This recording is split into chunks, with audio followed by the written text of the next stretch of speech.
So I have now run through September 2024's birth numbers and their MOs. Now it's time to look at the RN, the reality number, because the reality number tells us the end states that we're going to arrive at, whether that's perceptually, energetically, spiritually, or physical. Yeah, as a result of working through the birth number and the MO states. If you want to review those things, go through to the earlier recordings. I won't blurb on, they're obviously on the same page that you're linking into this with, in a way that helps you piece together everything that I'm saying. The reality number tells us the end result, the end state. For some people, they read the reality number as where we're going to get to in retirement. But you see, every moment is a retirement.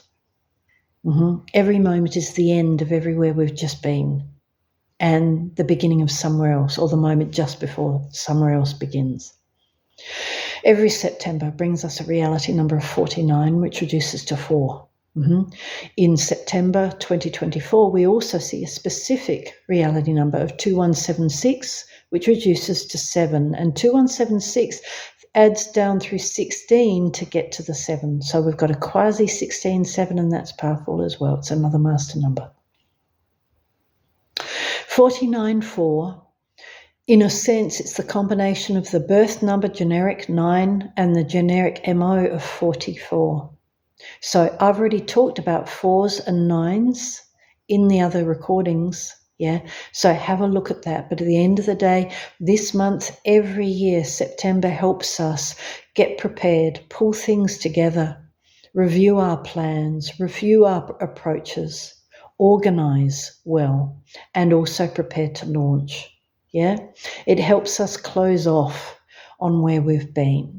It helps us quite possibly even develop a little bit more compassion. Maybe not even develop it, maybe actually demonstrate it, live it, be it, yeah? Because 9 is also the number of compassion. In 2024, as I said before, we see 2176, which reduces to 7.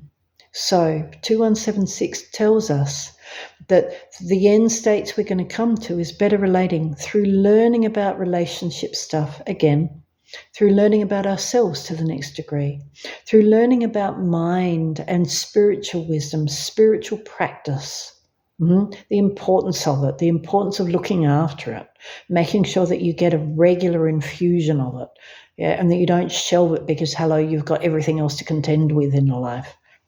This year is so much about balance, and at the end of the day, from a universal perspective, that is 8. At the end of the day, what we humans value, the universe often, you're right, if you really need to value that, that's fine, but really, the things that really matter, let me show you. It's energetic.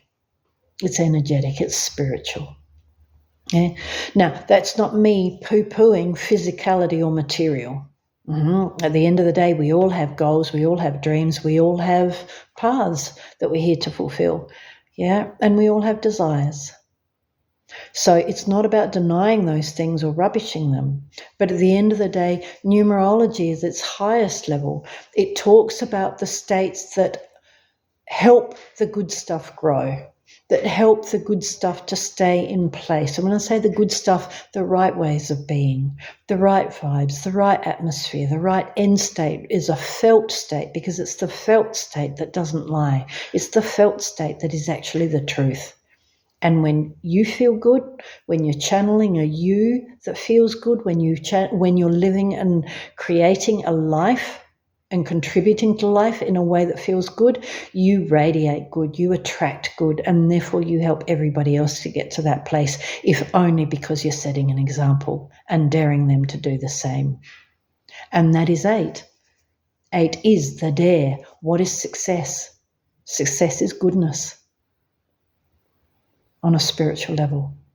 Success is connecting to goodness, channeling goodness, remembering goodness, looking after goodness, nurturing goodness, growing goodness as a felt, lived, breathed, palpable state.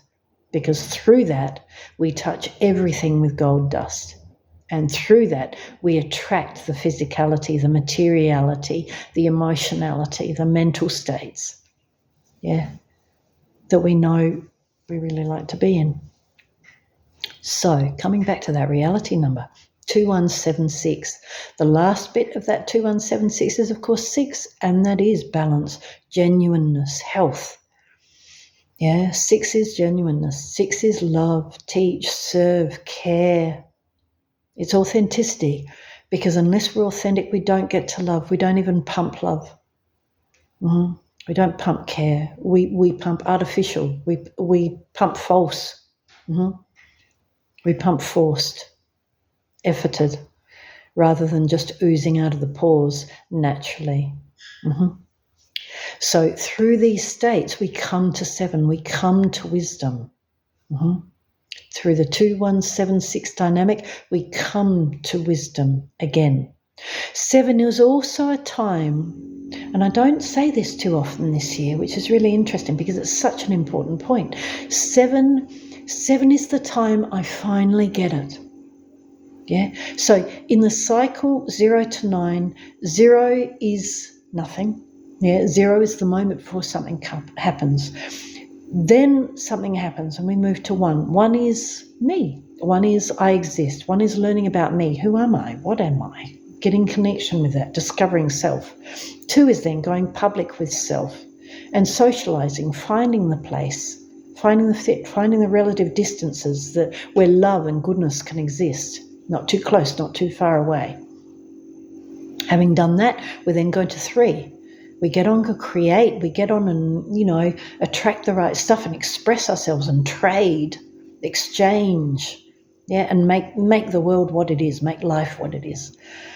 Then we get to 4. Having done that, we review things a bit. We start to build. We've had our burst of energy and communicating and getting excited and doing stuff, and we sit back and we go, okay, so what can I now build with what I'm now manifesting and attracting and allowing and harnessing? Having done that, we go to 5. We've built, we've planned, we've organised. Now we really launch a rocket. After that very, very busy period, we then go into 6. We have a tea break, we rest, we recoup, we review, we re-energize, and through that we make space for catharsis. And through that we get wiser again. The aha moments pop in and we finally get all the answers to all the questions that were buzzing around those topics that we wanted to resolve or wanted action on. 7 is a point where we get wise. 7 is a point that with just that aha moment in a way that we never need to question again. So you see how, again, the 7s, the 3s, the 4s and the 8s this month potentially will team up to really help you connect, anybody really, but you, connect with understanding and insight in a way that, you know what, I now know what I need to do. I know now how I need to do that. And because I now know that level of mystery or lack of knowledge, lack of certainty that's been plaguing people all year, quite possibly will start to dissolve a little bit more than it has been. So no promises, but it is possible. And especially if we look after our spiritual connection, there's no reason why that can't happen. Because the minute we allow the divine to speak, the minute we let go of ourselves, not in a rejecting way, but in a way that we allow space, we allow ourselves to come to I don't know, so as to come to know again. Whenever we do that authentically, totally, in a way that there's no more inner chatter, there's no more going on, there's no more buzz, there's no more wind, there's no more hyper going on the energetic level. The minute we come to that real spiritual connection, then we know everything. Why? Because then we're connecting to the big picture as it really is. That's where we get our certainty, our surety, our healing, and our guidance from at the highest level. So this month is a place that wants us getting it. It wants us coming to clarity, to that next degree, in a way that you're all right. It might be a few more pinchy moments and difficult moments, but never doubt for a moment that they're there for good reasons. not bad ones. It's only egoic self that'll affirm the bad. Why? Because it doesn't see round corners. It can't see the magic that is waiting to happen, but can only happen because the ground's been prepared for its arrival. So in closing, hopefully this little series of 4 snippety videos has come across really, really well. Hopefully September 2024 has been explained in a way that helps to energize you for this month, helps you know that really where you can always, I mean, in other words, you know, it's an always sort of statement. I can say this all of the time, you know, come back to your spiritual connection, come back to your spiritual practice, come back to your exercise, come back to honoring peace, quiet, time out, whether that's just sitting in the silence or whether that's going to nature, whether that's letting fresh air and breeze and view help to soothe, help to heal, help to give perspective, help to change perspective. This year, again, because we've got all of those 7s buzzing through each month, since May in particular, it means that it's harder to let go. It's harder to let go of the noise, of the angst, of the tension, of the go, go, go. Yeah? And yet, that is an illusion. Big words. It is an illusion only because we are so caught up in the go, go, go and the momentum of the 8 that we are forgetting that, hello, all it takes is a moment that says, you know what, I'm just stopping for a couple of seconds. I'm going for a walk. I'm going for a sit under a tree or on some grass. I'm going to look at a beautiful view in a way that, you know what, by the time I finish that, I need to be clear. My mind needs to be clear, quiet, and even, goodness gracious, doing some exercise and breathing in a way that helps you come to that same place. So look after that aspect of you, look after that level of you, because it's when we do these things that we make room for the future as an insight, as guidance, as healing, as preparation, as well as the flow that wants to come. All the very best to you for September. I hope this has come across well. Let me know how it's gone. Thanks for tuning in. Thanks for enduring with the 4 videos. And I'll clock in mid-month with my monthly update to just see whether I can add more value. Take good care, travel well, all the very best.